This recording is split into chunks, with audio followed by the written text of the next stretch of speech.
Missing someone. Missing someone. Missing someone. Love with all your heart. Missing someone. Love with heart. How much you miss it. And you miss it. And you miss it. And you miss it. And you did it right from the start.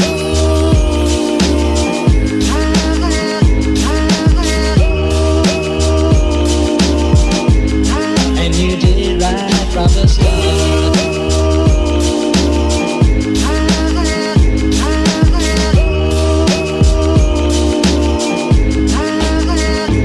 Missing someone is as normal. Missing someone. Roll up, everybody. Gather, come join.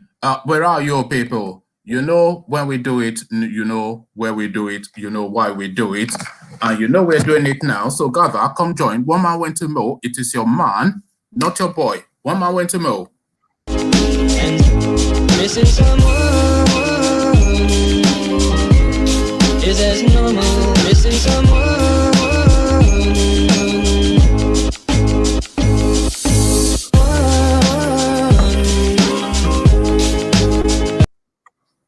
You know the routine. You come in, you say hello, you click on the hyperlink to come and join in the conversation. Matters relating Nigeria or matters Nigerian. This is where we converge to have that conversation. We're putting the world to right by starting from our own homestead, which is the Nigerian state. Buhari has been a bad boy.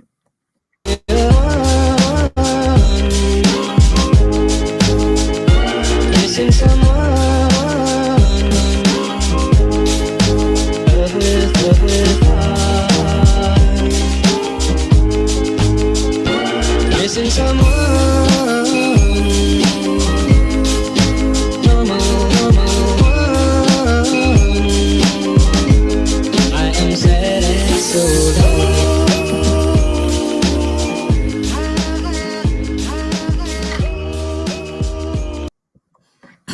So Buhari has been a bad boy, and the entire sovereign state of the Nigerian space is going to rot. So the rotting or the rottening, if there is such a word, of Nigeria is what we're going to discuss in the course of this conversation. And we start with that. We start that rottenness in Oyo State, Igangan. We are going to, and the recent events that have just taken place there. So you'll recall, of course, that matters kicked off essentially at Igangan. Essentially the Yoruba agitation, if it did not kick off at Igangan, it took its most potent, most quantum leap in Igangan when Sunday Igboho went to attend that community to sack the Seriki from there for killing Dr. Aborede. So that was the genesis of the birthing of Sunday Igboho. So events fast forward to recent days, and of course, we are all aware of what transpired in Igangan. In retaliation, the Fulanis, 100-fold of them, went into that sleepy community in the heartland of Yoruba land, in a restive, rustic community in Oyo State, and they savaged the place. So that's just the latest installment. So the spill out of that incident is now what we are contending with now. As guys, I bring you this. I am not behind attacks in Igangan community of Oyo State, evicted Sarkin Fulani. So you recall, of course, the man that Igboho confronted frontally at the birthing of that movement that he's now at the arrowhead of. So he sacked this particular chap that you're seeing on the screen. It'll be the chap, maybe not on your screen immediately, not me, of course, who will be the person that you're seeing on your screen. But in the poster to the session, you would have seen the guy in the yellow top snorting his nose up. So that's the Sarkin Fulani of that community that was sacked by Sunday Igboho. So, of course, now all fingers pointing in his direction regarding this latest incident, and he has come out in the public space to put his hands up and say, not me, governor. So not me, governor, as again, I am not behind attacks in Igangan community of Oyo State, a headline attributed to the evicted Sarkin Fulani. So now let's now see now what Takia, this guy is about to spill out. Evicted Sarkin Fulani of Oyo State, Alhaji Saliu Abu Kadir, has denied being behind the violent attack in Igangan community of Oyo State by suspected Fulani headsmen, which left many injured. Reacting to allegations by Asi Gangan of Igangan Obalasisi Adeoye that he masterminded Sunday's attacks, where scores of farmers were killed, Abdul Kadir stressed that it was wrong to link him to the attack and further asked security agencies to do their job. The Sarkin Fulani, who said that he has lost fortunes garnered over several decades after being evicted from the community by armed youths led by Yoruba activist Sunday Igboho, also claimed that many herders also suffered casualties during the fresh attacks. Abdul Kadir alleged that one Fulani man who was neither a cattle rearer nor a trader and who has been living in Igangan since the 60s was killed on Monday, June the 7th in reprisal attacks on several Fulani settlements. So these are his exact words. He said, "They killed my people, destroyed my properties. I know nothing about the attacks. If I had mercenaries, I would have defended myself when my palace." So now listen to this now. So this is a Fulani man now describing his palace in the heartland of Yoruba land. So this is where we are now as a people. They killed my people, destroyed my properties. I know nothing about the attacks. If I had mercenaries, I would have defended myself when my palace was invaded by Sunday Igboho and his men. I have lost everything. I have been living from hand to mouth. I don't have any mercenaries fighting for me. I leave everything in the hands of God. So he leaves everything in the hands of God, rather, this notorious and highly feared kidnapper and killer. So alleging that the unrest in Ibarapa was worsened by ethnic profiling where only Fulani herders were tagged as criminals, the Sarkin Fulani, who now stays in Kwara, also claims that many Yoruba people have been arrested for kidnapping and other criminalities in Ibarapa zone on numerous occasions. According to him, these arrests never got prominence because they were not Fulani. So here is now this, just look at his face and look at the guy trying to absolve himself from this act of criminality. So this is the situation that we find ourselves in Yoruba land, where now essentially, I mean, the audacity of a Fulani man having a palace in the heartland of Yoruba land, which is essentially Oyo State. So if you think of Yoruba land, the birthing of Yoruba land, the progenitors of that race of people are the Oyo people. We founded the Yoruba race. In fact, in Oyo, we don't call it Yoruba. It's only foreigners that call it Yoruba, because in Oyo, we call it Yoruba. You know, it is only because people that are outside of the core center, the epicenter, they don't have the inflection of intonation to pronounce it properly. So that Yoruba is actually a corruption of what we bartered, which is Yoruba. So you see that it's a follow-on 2 syllables, not 3 syllables Yoruba, but it rises to a crescendo in 2 syllabic pronouncements, Yoruba. That is how we pronounce it, Yoruba, not Yoruba, as you people will pronounce it, but Yoruba. So the heartland of that entire race itself is Oyo State, and the epicenter of that heartland is Oyo Town, and the epicenter of Oyo Town is settlements like Ibarapa.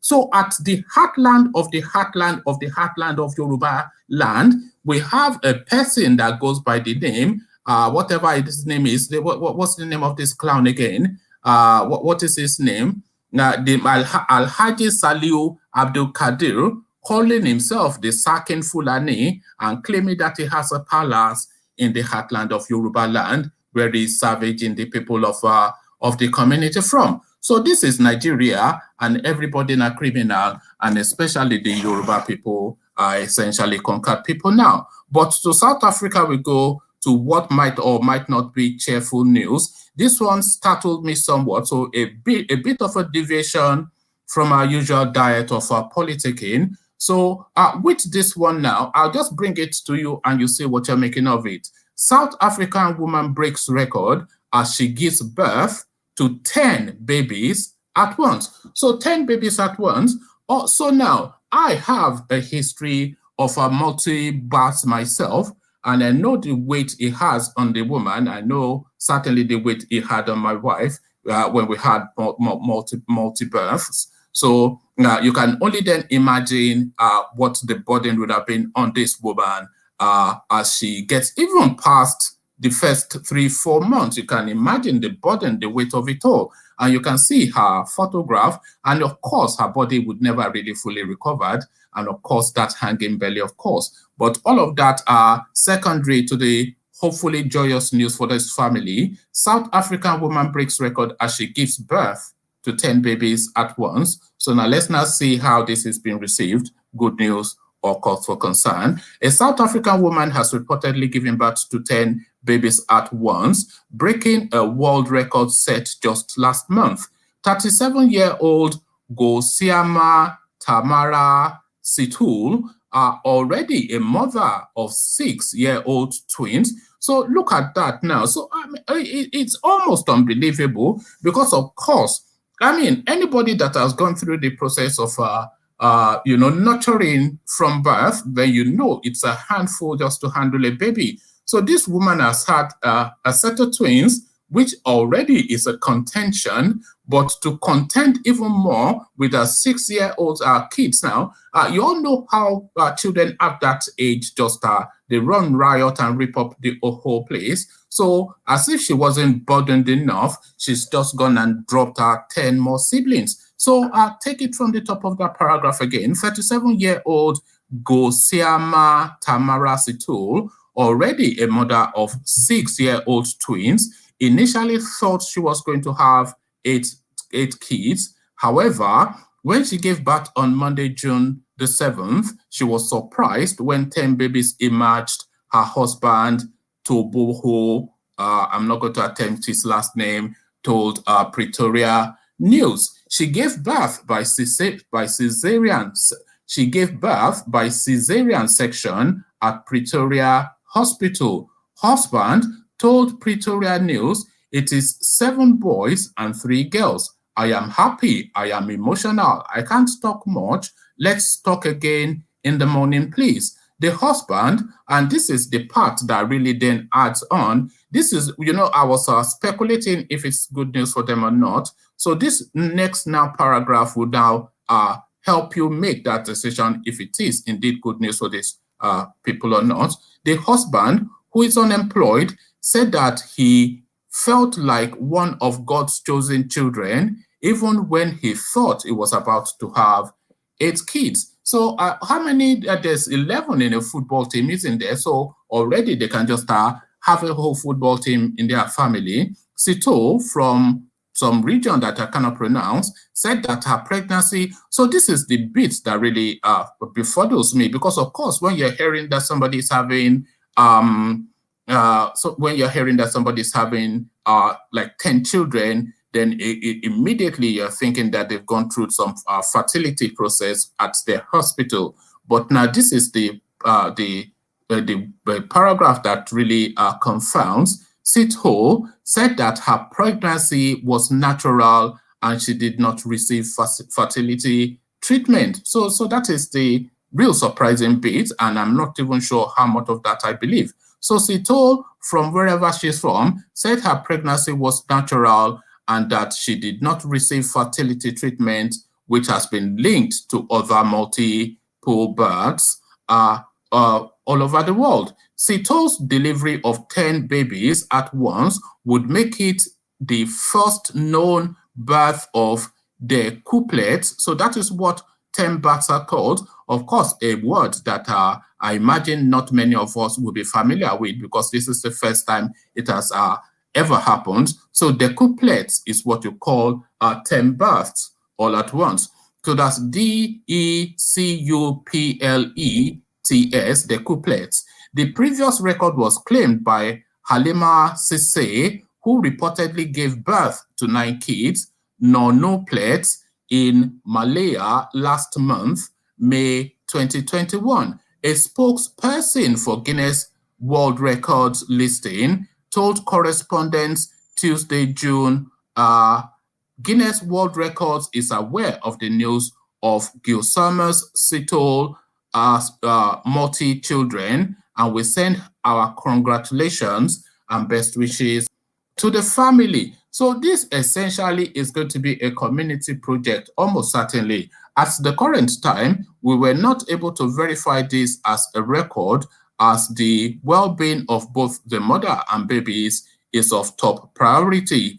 Our record team, alongside a specialist consultant, are looking into this. So that is the position of the Guinness Book of Records, but you'd expect, of course, that this will be a community project. Even if these people were fantastically rich, it will still be a community project. Expect to hear nothing from that family again for the next 20 odd years, because all they are going to be busy doing is like fighting fire, calming babies down. Imagine the nappy changing. God, imagine the nappy changing. It is a continuous process of nappy changing from wake to sleep, because of course 10 babies already, two set of twins already, 2 6-year-olds who are just still not quite fully able to fend for themselves in terms of physically looking after themselves, and then 10 babies as well. So it's just a matter of, in fact, you are changing 2 nappies at once in some instances, I would imagine. But good luck to the family, and I hope they get the support that they almost certainly would need. So back to the Nigerian space and back to Dhaka matters. Ban on open grazing. They are jokers. Miyetti Allah mocks southern governors. So that is the response of some non-governmental organizations, some trade group, essentially, to sovereign governors of sovereign states within the Nigerian space. All 17 of them are banned on open grazing. They are all jokers. Miyetti Allah mocks southern governors. So now let's now see now what shape this takes. Fulani sociocultural organization Miyetti Allah Koteharu has described the 19 governors of the southern states as jokers for banning open grazing in their region. The national president of the association, Alhaji Bello Badejo, stated this in an interview with correspondents in Abuja. Governors don't have constitutional powers to do what they have done. Though they have the right to make pronouncements or suggestions, it is not binding to us because there is no constitutional backing to that. They are jokers, Badejo said. So this is from the Ekiti state governor to the Lagos state governor and everybody in between. Jokers is what this Fulani man is calling them. According to Badejo, Fulani herdsmen in the south have the right to remain there and do their business legitimately because they are Nigerians and should be allowed to trade peacefully anywhere in the country. The leader of the herdsmen group also distanced the group from Sunday's attack in Igangan in Ibarapa North local government area of Oyo State. He challenged the police and other security agencies to quickly investigate, apprehend, and prosecute people found to be involved in the attacks to serve as a deterrent to others who might want to perpetrate such criminal acts. So that is the session, but essentially back and forth from the Fulanis to everybody else in between. So Yeah, let me see what you guys are saying. I might well just bring a bonus question, no, not a bonus question, but a bonus story, since nobody is out there wanting to come and join in. So click here to come join in. No, not to join in. Click here to come join live on screen. So click here to come join live on screen. This is what I usually say. So for consistency, we just make that the go-to. So click there to come join live on screen if you are inclined to come join live on screen. Iko, what are you making of this? 6, not even 6, 10 babies all at once to somebody that already has a set of twins. Ego. All right. I think Ego is shocked by that news. He's still trying to digest it, or he's eating. He's always eating. I can hear the rattlings of plates. Ego, I'm trying to hear you properly. Is the network is changing? Okay, let's see. Alexander, can you hear me?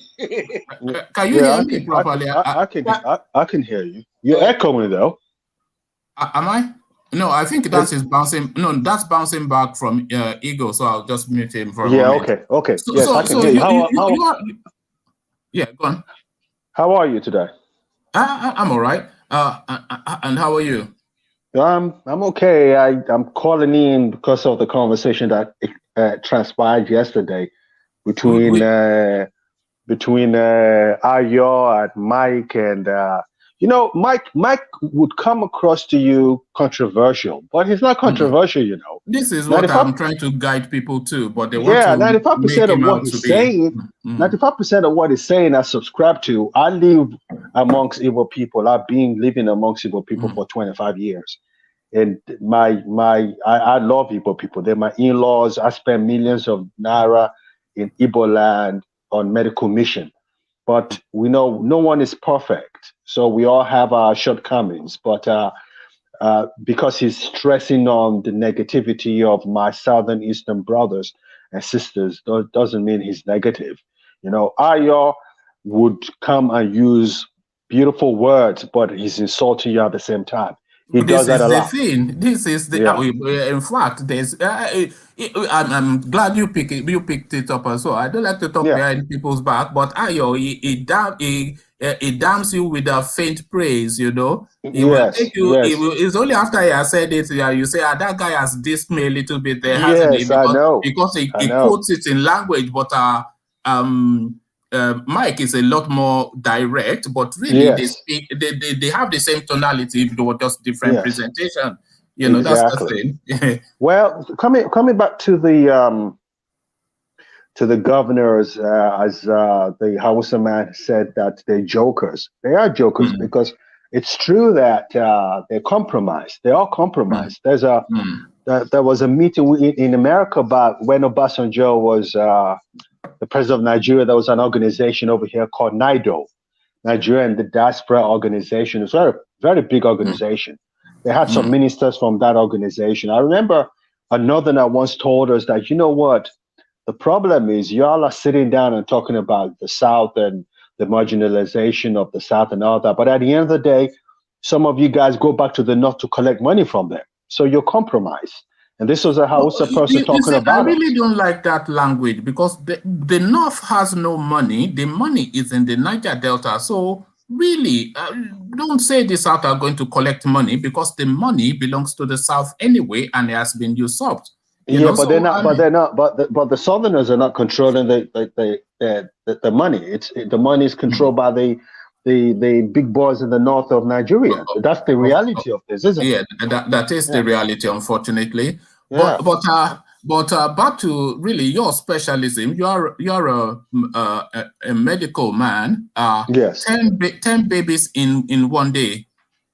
So somebody that already has with that fertility pill, that's a world record, isn't it? Well, yes, that it is a world record. Actually, the world record was 9 in one day, just the previous month, and then she just went a month later to beat that record. Well, you know what they say about African women. African women are extremely fertile. So I'm not surprised that's happening. But the good thing about it is that if Guinness Book of Records is recognizing her, she gets some financial reward for that. I think about Yes. $1 million. Yes, but look at okay. I'm glad if they can get that, but just look. Imagine that household. Imagine being in a house like that. A set of twins, 6 years old, plus 10 more babies, making 12, and then you imagine what your day would be like. But thank God the level of poverty is not as bad as what we have in Nigeria today. So I'm sure once you can sort out the poverty aspect of it, I think things will fall in naturally, don't you think? You know, what's Yes, important is what's important is the ability to be able to feed and nurture them properly. That's what's important, isn't it? The only thing that I think weighs in her favor is that she is African and these children are born in Africa. So that community spirit that we have, if that was in Europe or somewhere, for instance, you know, they'll just pay for you to get like one person or something. You live in some, it'll be a hellish experience because people will gather around for like a week or two and then their lives will carry on. And then you have 10, 12 babies crying all day, every day, year in, year out. I mean, it's just a hellish experience. Does somebody need your attention there? No. I'm being slightly distracted. I didn't even know you were picking me up, looking somewhere else. I'm with you fully. I'm with you. I'm not distracted. No, but just to go to the Ibarapa place, the Sarkin Fulani of that space that was sacked from that space by Sunday Igboho. We all saw that viral video, and that was what birthed Sunday Igboho. So he now lives in Kwara, but the finger is being pointed in his direction with regards to what happened in Igangan recently. So he's now putting his hands up to say it wasn't me, but then of course all fingers point in his direction. Well, he knows the internal setup of that place, so it's only natural that fingers will be pointing at him because he's been resident over there in the past. He's a Fulani man, so that's the only way to look at it. He has to prove otherwise. Do you know what I'm saying to you? Yes, exactly. Yeah. Thank you, Alexander. No problem. Engineer, you're on daddy duties again. Look at you putting on shades. Yeah, you are still doing fine, boy. Yeah, you have not taken. It's sunny day, so I have to enjoy it. You are doing fine, boy, already. Very good. Good. It's sunny, so I have to enjoy it. Is that a girl or a boy you've got? No, it's my daughter. She's sleeping. How old is she? She's around about 3, I imagine. Yeah, she'll be 4, 20th of this month. So we're expecting something. 20th of this month. Yeah. Don't worry. We'll arrange some maybe voucher or something. Amazon. Don't worry. Thank you. But really, to the point, we are talking about babies. We're just talking about some South African woman. She has a set of twins, and she has now just given birth to not 1, not 2, not 3, not 4, but 10 babies in one go. Yes, 10 babies in one go. You have twins already. So Alexander was just explaining that she will get some financial inducement by way of support, but really, that is good to take care of the finances, but imagine living in a house. You have a set of 6-year-old twins, and then you've then given birth to 10 babies. Imagine living in a house like that, engineer. Wow. The nappy changing alone, non-stop. Where is the lady? Where is she now? She's in South Africa. She's South African, and she's telling us that it is not fertility treatment, but it is natural birth. I'm not sure if I believe that or not, but I have to take her at her word. But I am not aware of natural birth to the tune. You know, it's a new word that I've just come across now, actually, because it is now the first time in the world that this has happened. So let me get you that word. Decuplets is what it's called. Decuplets. Decuplets. First ever decuplets in the world. And of course, this woman, the husband, of course, unemployed. So interesting times for them, but there we are. But to be honest, there's nothing new to me because I've seen someone with 7. in one day, in one go, all at once. I've seen someone with 7 in one go. I've seen someone with 8. Yeah, is that with or without fertility treatment? Is that with or that's without? the question. Is that IVF? No, it's the same man. One man. They didn't go for IVF. No. It's not No. They natural. just keep her suitable, make place comfortable for her. Then she just keep popping them out one after the other. God. Pardon my language, please. No, but yeah, this is God have mercy. Alexander was just saying, he says to the potency and fertility of the African woman, or more so the African man, really, because the good thing is she get back in South Africa, not in Nigeria.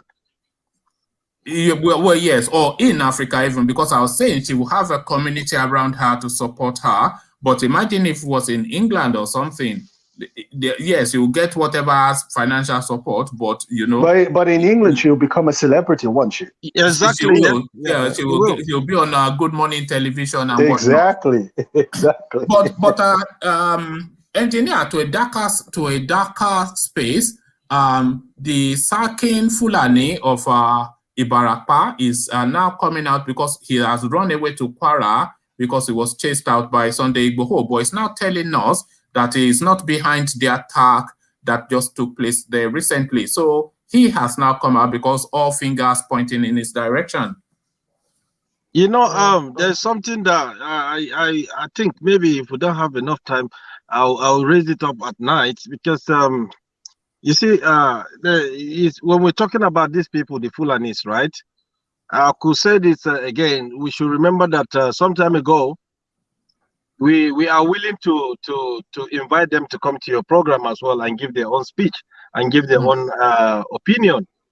So it's just we should be very, very mindful of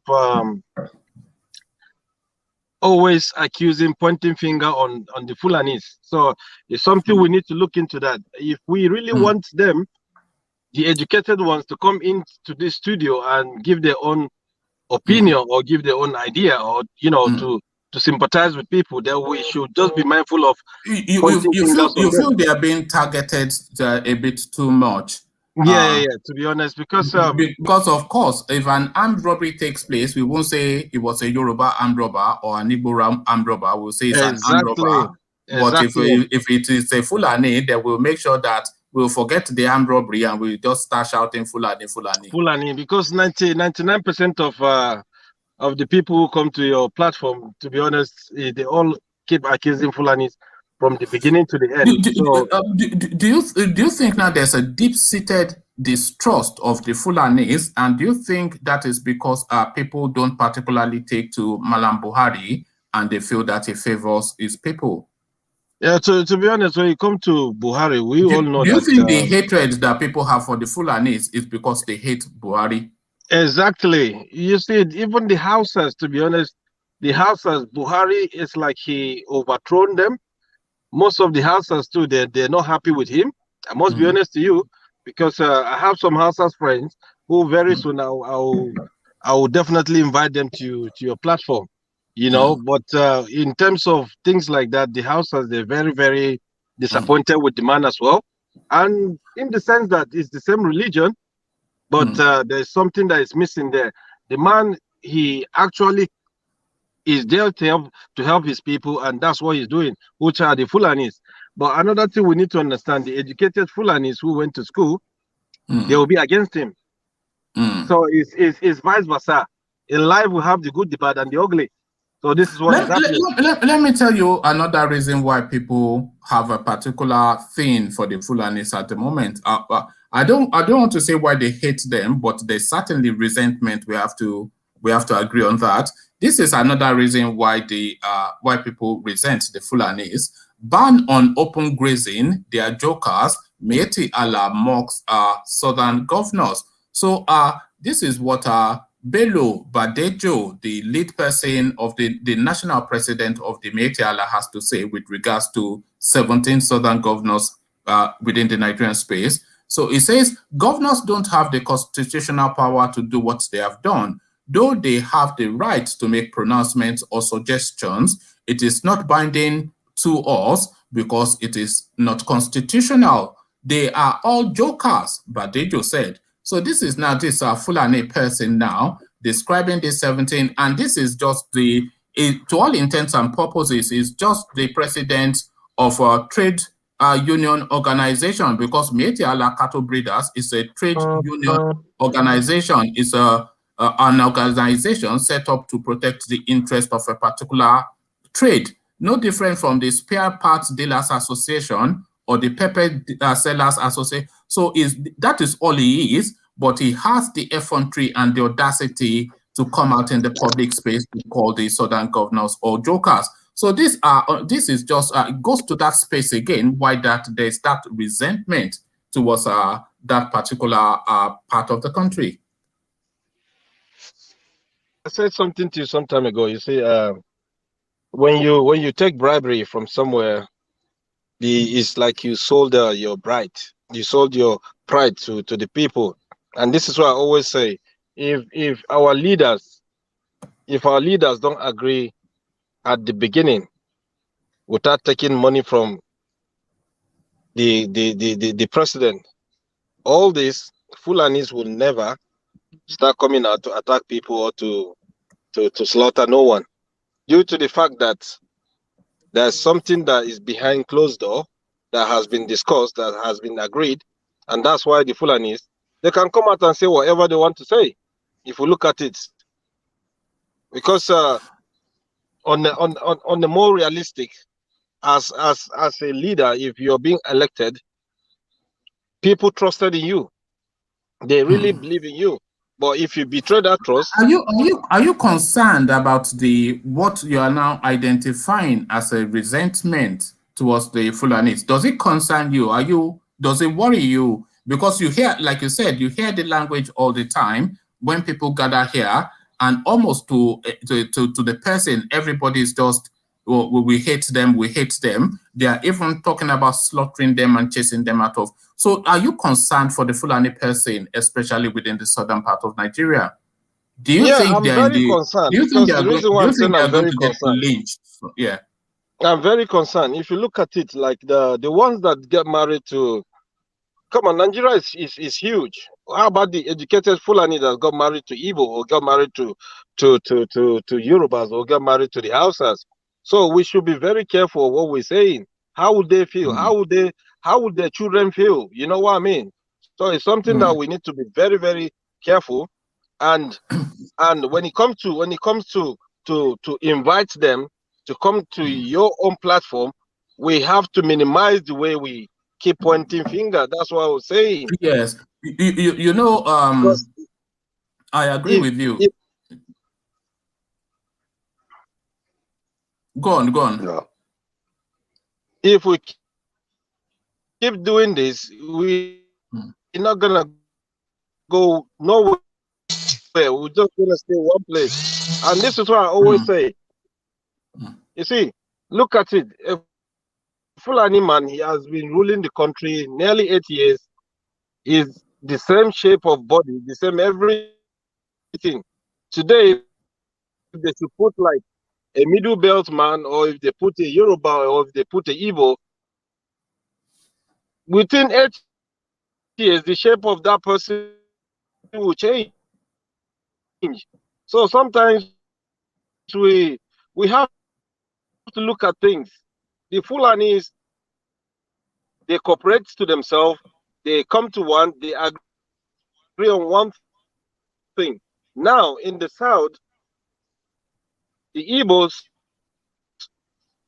we are all struggling to bring out one person, because there is always argument between the both parties. You understand? There is no even dialogue in between. It's hard. Yes, your signal is breaking up a bit, but like you said, this is something important that you have to say. So you have to come back in the evening to come and say it. But just to add to that narrative of the resentment towards the Fulanis, I think either today or yesterday in Ogun State, now they went into a settlement of the Fulanis, and then they just burnt the whole thing down. So now I think because the drumbeat now is against the Fulanis, I hope not, but it is very likely that you start to hear this more and more, that people are going into their settlements to burn it down and chase them away. So this happened in Shagamu just within the last 24 hours or so. They went into a Fulani settlement in Shagamu and burnt the whole place down because they said there was some woman missing and they are making the attributions to the Fulanis. So a real ethnic cleansing almost certainly is like a language that we're going to be using fairly soon in the southern space, ethnic cleansing. And we're talking about Nigeria, not Rwanda. So this is where we're headed, sadly. But engineer, you have to come back in the evening to come and, you know, really put this matter to the table, that this tone that everybody is using, yes, that it concerns sure, you, I will. you know, because I share your concern. I will. Also, yeah, also I will after putting things down, I will also, I don't know when I can have a time and have a personal chat with you. Yeah, no, you can't. If you contact me on Instagram, shall I drop my number to you so that you can call me? No, contact me on Instagram. That was sort of VA did. So then you can drop your number to me on Instagram, then we exchange. Because I don't like people to, if you drop your number down, then anybody can pick it up, you know. But if you contact me if you DM me on Instagram, then we can, that's just what, that's how people want to talk to me. They contact me via Instagram and then we exchange numbers. Yes, but engineer, don't worry. I can see the concern on your face. So, Claire, it's something you have been thinking about. So you look worried. That is what we like to see. You are a smiley guy. So let's continue to wear that smile. Good. Thank you, engineer, and go take care of our little madam. So thank you. It's just a short session this time around, but we will certainly table that matter you brought up later on in the evening. So take care. Let's go to Evolution. Evolution, let's hear from you. Yeah, I think I agree with what engineer is saying. However, you see, it didn't even take you long to. Yes, but you know. No. I want. It's like when people say I'm not a. If somebody ever says I am not a racist, then know that they're excusing the most racist thing that you've ever heard. So they'll say I am not a racist, but. And then they go on to make that, you know. So you agree with him, but however, let's hear your however. You know, I am for Nigeria. I am for one Nigeria. I support and I tolerate everybody. Now, the issue I have in the narrative is that when you beat a child, and you're telling that child not to cry, it is difficult. I think we should focus on the Fulani elites, because it is the Fulani elites. Yeah, but does the man on the stage, on the street, is the man on the street able or willing to make that distinction? The man on the street knows that the Fulani man is the problem that is contending with, and he doesn't want to know if you are elite or not. If you are Fulani, then you are a problem to him. This is essentially what usually happens. No, but that is why we must keep on educating and enlightening ourselves in conversations like this. We must continue to highlight, look, it is not everybody that is guilty of this. We know we know the elites. You and I know that, but the people that should know it don't know it, because the people that should know it are your man on the street. Let me just give you one example just to make that point. Do you know a DJ called Daddy Freeze in Nigeria? Yes. You know, he's a mixed race sort of a guy. So there was a time that they were attacking white people in Lagos, and he was driving. And this guy is an Ibadan boy, by the way. His father is from Ibadan. He speaks Yoruba better than most of us. So he was driving, and then they were having problems with Oyinbo people in there. And then somebody knocked on his window and said, "You better turn back. That way, that place that you are going to, they are finishing off Oyinbo people." So he was saying, he's not an Oyinbo man now. He's a Yoruba man from Oyo, blah, blah, blah, blah. He was even saying it in Yoruba. And the guy then said to him, that they won't want to know, because all they see is that you're some white-skinned looking sort of a guy, so they don't want to even hear your. So this is essentially what it is. The man on the street hears Fulani is a problem, so the next Fulani man that he sees, he wants to savage him. Yeah, but our problem is not even Fulani. Our problem in Lagos is the Emperor of the Southwest, Tinubu. Our you have an issue with that man. No, honestly. Did you do contract deal? Did you? Hold on. Our problem in Abia State is the Orji family that has essentially privatized Abia State government. His son is the speaker to checkmate the governor. They are busy looting the state dry. If you come to Imo, the problem there is not Fulani. Rocha for 8 years did not do anything. He kept on looting. So I think we are just blaming the Fulanese based on ignoramus and his actions. That is why we are blaming them. But if we truly want to tell ourselves the truth, our problems lie with our leaders. We don't hold them to account. Now, look at, there is a narrative that I even want you to push for. There is something happening in this country. Ignoramus signed an act, signed a law granting the judiciary independence. The state governors have refused to domesticate it. And I expect that we in the South, we should force our governors. Because if you separate the judiciary from the executives, then whomever is the Attorney General of the state can institute legal proceedings against the governor if the governor messes up. Now, this is what we always say: strong institutions, not strong leaders. Even Akiro Delu, that is a senior advocate of Nigeria, he is a governor. He is yet to grant the judiciary independence. What is happening? I think these are the narratives that we should speak to. All right, we'll try and speak to that in the evening, but it's a shorter session this time around. So thank you, Evolution. We hear from Bia, and then we'll have Alexander round it up for us. So Bia, good to see you, or good to at least hear you, because you are not showing yourself these days. You know that my people now, anyway, carry on, Bia. Hello, woman. Hello, everyone else there. I'm bringing you a news, but I'm not sure how factual that news is. That the Sarkin Fulani of Benin is to replace the Oba of Benin. No, that's fake. That's fake news. No, I saw it. No, forget that. I saw it. That's what I'm saying. I don't know how true that is. Where did you read that news? Is it in Papa Jasco magazine? No, it's on YouTube. Although I don't believe everything I see on YouTube. Is it in Awada Keri? That is Awada. Imagine one man. Heavens will fall before that happens. Don't let me give you a knock.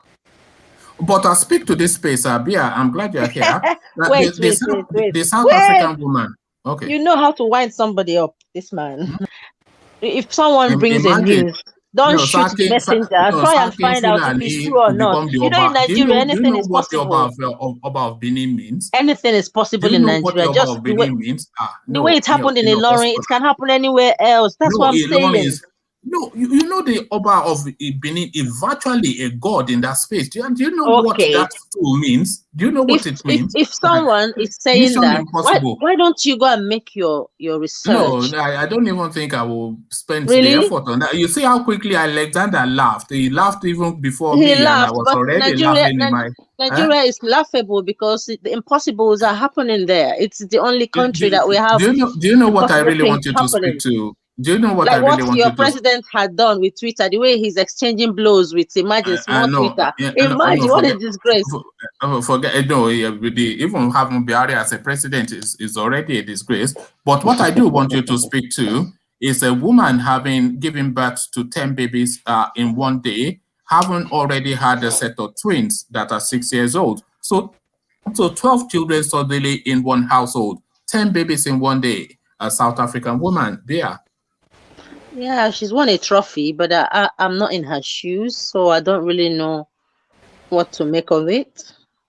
But would that not be heavy going? Just the changing nappies, the crying all the time, the endless feeding. It's going to be anyway. Good luck to her. Obviously, it may be a challenge. It depends, because having children, depends how people will respond to having children. Depend on the environment, the area. If it's Africa, if it is here, imagine an European having 10. How they will feel. They may get depressed because here you're on your own, but in Africa you're surrounded by people. So it depends on the environment where the person is. That will now determine how the family will receive the child. And can I ask Bia a question? Okay, but no toasting. This is hello, it. Bia. No, he wants to plug me. Adamoma, they will. They will. Let him marry. Adamoma, what's your home state? Are you from Imo or Abia? I'm an Igbo. I'm Igbo. I am Imo State. I am Imo. Okay. I'm Imo. Okay, let me. Yeah. So Alexander has come. And as well, I have part of Yoruba in me as well. So you see, just more because I eat the amala and the wedu small. But I'm pure Igbo. I'm 100% Igbo. I'm just kidding. All right, and just to that space that the president of the Miyetti Kato Hore, whatever they are called, as calling the southern governors jokers for having the temerity to ban open grazing in their region. So he just pointed at the southern leaders and he belly laughed, and said, look at these jokers. That is why people are always accusing them, because they don't take breaking laws issues serious. They tend to be in power because we empower them, and they go ahead to break these laws. And then now they're playing victims and saying, okay, everyone is saying Fulani, Fulani. You can see the handwritings on the wall. They say when a baby is crying, if so I don't know how to put that in English. Maybe you need to go and learn Igbo, man. So I don't believe that the accusations on Fulanese are unfounded. I do believe they need to take a stance. When you call a spade, I think you could be a bit justified. At least you're making you're taking some notes and trying to make adjustments to people accusing you. So it's not only Yorubas accusing them. The whole Nigerians, mostly the southern Nigerians, are accusing them. So there must be something there until it's dealt with. If they don't want anyone pointing, accusing fingers on them, they should do something about these ugly, situations. I don't believe all Fulanese are bad, but I think the uneducated ones who maybe for certain reasons, I don't know, do what they do, which I condemn. Yeah. All right. Thank you, Pia. Stay there, because I think Alexander might still want to say some words to you. But I'll take a quick comment from the southerner. But before I go to the southerner, I just want to address Elena again. Elena, I've addressed you too many times on this platform. All my instincts is to ban you, but I am loath to do that because I know you're so popular with the people, especially in the comment section. But I'm assuming you're an adult, and I'm expecting to see adult behavior from you going forward. I don't usually have it, because you are just one view, you understand, and the platform gets thousands and thousands and thousands of views. So blocking you is no skin off my nose. It removes absolutely nothing from the narrative, except, of course, that I know that you're popular with the comment section. I know you're listening. So I'm telling you again now directly, pack it in with the abusive language and attacking people in that comment section. Elena, specifically you. So Southerner, let's hear from you. Okay. Good afternoon, you guys. It's like babysitting Good sometimes. Full-grown adults, and you're having to tell them behavior. People, I mean, who am I? I mean, I am the one that is usually being told to behave, and now suddenly I'm the one now telling people to behave. But I just make a quick point so we can round it off, and then we'll have Alexander round it off for us. Quick comment from you, the Southerner. Yeah, the Sarkin that was basically calling the Southwestern governors jokers. It is not unexpected. No, it's not the Sarkin though. It's the president of Miyetti. The Miyetti, sorry. Yeah, that's calling the Southwestern governors jokers. And for me, it's not unexpected because I've already said in the past that these guys don't particularly respect us as a people, because they know that when push comes to shove, we can be bought, and it's very easy to disunite us. Now, there is something I actually also want to hammer on, and it has to do with the issue of Igangan. Now, before that particular episode transpired, somebody sent me an audio concerning what these Fulanis were actually planning. And funny enough, the script played out exactly the way the person said it. You know, in the particular audio, the guy was saying something that whatever carnage that they were going to unleash on the Southwest, it was going to be perpetuated in the night, you know. And of course, the person equally said it was going to be something that would be calculated. Funny enough, a few hours after I listened to that audio, the issue that happened in Igangan transpired. So for me, I think, why I'm even saying this is because I heard what engineer was talking about concerning giving blanket statements concerning the Fulanis, that we shouldn't always be quick to judge that if we have this crisis, that it should always be the Fulanis. I hope the Fulanis will treat us with the same level of empathy that we treat them with. And finally, I have to say this, in as much as all of us like the brand called Nigeria, we should know when to secede. At this particular point in time, we should start arming ourselves against impending danger. Okay. I mean, if you listen often enough, I always recoil when you start talking about arming people and weaponizing situations. Yes, but, the way we want to do it is really up to us. But the thing is this, we are facing an existential crisis. I listened to Sheyi Makinde, who was just like Governor Autumn. He was asking the federal government, for license to carry AK-47. No, we covered that yesterday. Yes, I don't know how new you are today. Yeah. Yeah, so the thing is this, as far as I'm concerned, in as much as the federal government did not listen to Governor Autumn, I don't see any way Sheyi Makinde is going to get any kind of favoritism. So, all right. At the end of the day, we are left to ourselves, and let's look at it in two ways. Let's not. No, let's not, because I want to round it off. So just a couple more words. Yes, that I'm basically rounding up. We can as much as possible talk about these things and try to use the courts to push whatever ideology we have, or on the other hand, we can arm ourselves, because really, you and I, everybody on this platform, we really don't know what these guys are planning.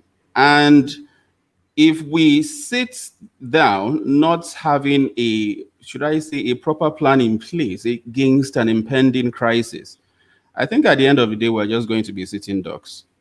I think that's what I would just All right. Thank you, the Southerner. Come back in the evening if you're chanced, then you can get a bit more room to flesh out your. So round it up for us, Alexander. I've kept Tabia back in case you wanted to address her. Yes. I don't know how Nigerians can continue to coexist when there's an inherent hatred for one another. We need to have love to be able to live in a space called Nigeria. There's no love.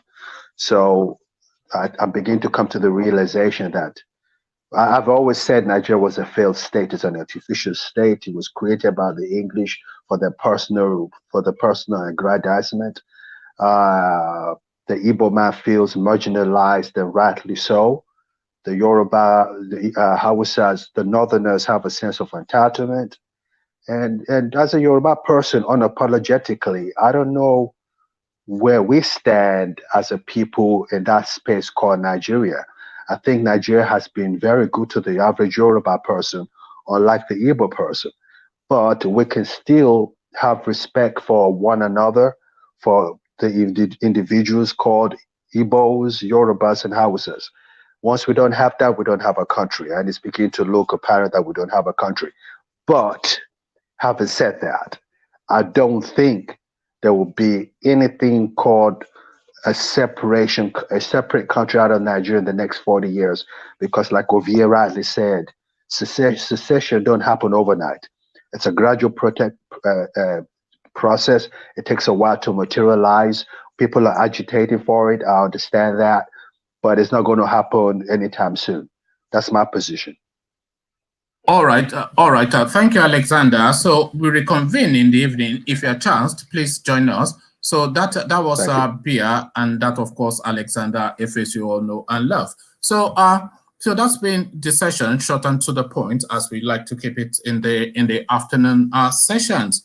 So we talked about the Barapa, we talked about the Sarkin Fulani, we talked about the Miyetti pumping up their chest that their daddy runs to Nigeria, and to South Africa we went to alarm or marvel, however you're choosing to look at it, at a woman who's just given birth to 10 babies all in one go. The conversation carries on. If you are not subscribed, by the way, please do, because of course we need the numbers to propel the channel. So we've got we had well in excess of 100. Now we've still got 90 odd people in the channel. So on the channel. So if you're not subscribed, the 91 of you still with the session now, then please subscribe, because of course that is what propels the conversation. So subscribe, like the video as well, because that tells YouTube then that this is something people want to see. So I'll leave you here, carry the conversation on with you in the comment section, and I'll leave you in the capable hands